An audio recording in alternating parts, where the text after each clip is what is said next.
বাংলাদেশের স্বাধীনতার মুক্তিযুদ্ধের চেতনা, এই মুক্তিযুদ্ধের চেতনার বিকাশে যারা ভূমিকা রেখেছে ছাত্ররা ৬০-এর দশকে, তার মধ্যে শিবনারায়ণ দাস একজন। তিনি সক্রিয় রাজনীতিতে ছিলেন। কুমিল্লাতে তিনি ছাত্রলীগের সাথে ঘনিষ্ঠভাবে জড়িত ছিলেন। আমি বলবো বিভিন্ন আন্দোলন সংগ্রাম এবং সর্বোপরি মুক্তিযুদ্ধ সংগঠনেও ভূমিকা রেখেছেন ছাত্র হিসাবে। কাজেই তিনি আমাদের কাছে অনেক সম্মানের, শ্রদ্ধার এবং একজন বীর মুক্তিযোদ্ধা। আমি আরেকটু বলতে চাই যে তিনি বাংলাদেশের আমাদের যে পতাকা, এটি নকশা করার ব্যাপারে অবদান রেখেছেন।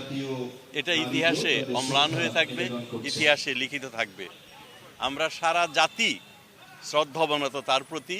একজন বীর মুক্তিযোদ্ধার একটা তিরোধানে তো আমরা সকলেই দুঃখ পেয়েছি, কষ্ট পেয়েছি।